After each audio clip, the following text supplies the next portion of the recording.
చేస్తున్నాం, యాచిస్తున్నాము, అడుగుతున్నాము. కన్నీరు కార్చేవాళ్ళు ఉన్నారు, వేదన చెందేవాళ్ళు ఉన్నారు, బానకలు ప్రార్థన చేసేవాళ్ళు ఉన్నారు, మందిరంలో చేస్తున్నారు, ఇంటి దగ్గర చేస్తున్నారు. గత 40 రోజులు దేవుడు ప్రార్థన చేస్తూ ఉన్నప్పుడు ఇక్కడ వాక్యం ఏమంటుందంటే, వారు ఆయనకు మొరపెట్టగా ఆయన వారికి ఉత్తరం ఇచ్చారు. వారు అంటే ఎవరు? మనం అందరము కలిసి దేవుడు ఎప్పుడైతే మొరపెడుతున్నామో జవాబు దేవుడు ఇస్తాడట. హల్లెలూయా. అంటే మన ప్రార్థన దేవుడు వింటున్నాడని మనం జ్ఞాపకం చేసుకోవాలి. అంటే మనం ఏ మొరైతే చేస్తున్నాము అంటే మనం చేసే ఈ ప్రార్థనలో ఏం లేదు, స్వార్థం లేదు. ఏం లేదు చెప్పండి, స్వార్థం లేదు. ఎందుకంటే ఇదంతా మనం చేస్తుంది దేవుని నా మహిమ కొరకే, కానీ నీ ఘనత కొరకు, నా ఘనత కొరకు ఎక్కడన్నా ఉందా మనం చేసే ప్రార్థనలో? ఉందా? మందిరమైన దేవుని నా మహిమార్థమే, మీటింగ్స్ అయినా దేవుని నా మహిమ కొరకే, సంఘం క్షేమాభివృద్ధి అయిన ఎవరి కొరకు?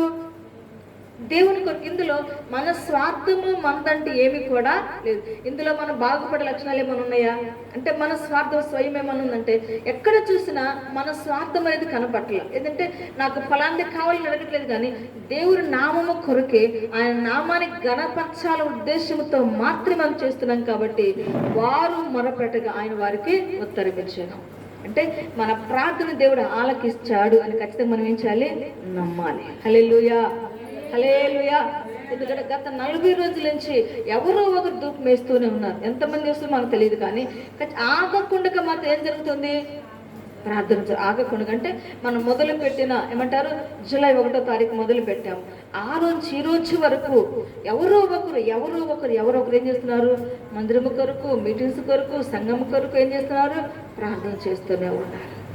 అంటే స్వార్థము లేని ప్రార్థన అంటున్నాం. ఇప్పుడు మన ఇంటి అవసరాల కొరకు అంటే అందులో ఎక్కడో మన స్వార్థం ఉండొచ్చు, కానీ ఇక్కడ మనం చేసే ఈ ప్రార్థనలు ఏం లేదు, స్వార్థం అనేది లేదు కనుక ఎటు చూసినా దేవుని యొక్క నామానికి మహిమ కలిగేలాగన, దేవుని నామానికి ఘనత వచ్చేలాగన మన యొక్క ప్రార్థనలు కానీ, మన విన్నపాలు కానీ, మన విజ్ఞాపనలు కానీ, మన మనవులు కానీ, మనం చేసే ప్రతి ప్రార్థన కూడా దేవుని మహిమార్థమే జరుగుతుంది. హల్లెలూయా.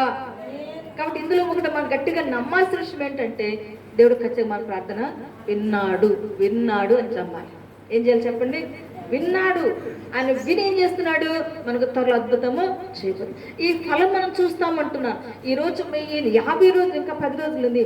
ఈ 50 రోజుల ప్రార్థన ఆ ఫలము మనం ఎప్పుడు చూస్తాము? 20, 21, 22. హల్లెలూయా. ఈ 3 రోజులని కాదు, కానీ మందిర నిర్మాణం కూడా మనం చూస్తాం, సంఘ క్షేమాభివృద్ధిని కూడా చూస్తాం. ఎందుకంటే మళ్ళా చెప్తున్నాను, మనం చేసే ప్రార్థనలు ఏం లేదు, స్వార్థం లేదు, మనకంటూ ఏది లేదు. నాకు అవసరం తీర్చయ్యా, నాకు ఫలానా డబ్బు ఈ ప్రభా, నాకు ఫలాంది కావాలని మనం చేస్తున్న ప్రార్థనలు ఎక్కడా కూడా లేదే లేదు. హల్లెలూయా. ఇక్కడ మనం గట్టిగా నమ్మాల్సిన విషయం ఏంటంటే, మనం చేస్తున్న ప్రార్థన దేవుడు విన్నాడు, ప్రతిఫలము ఇస్తాడు. దేవుడి మాటలు దీవించి ఆశీర్వదించును గాక. ఆమేన్. ప్రార్థన చేసుకుందాం.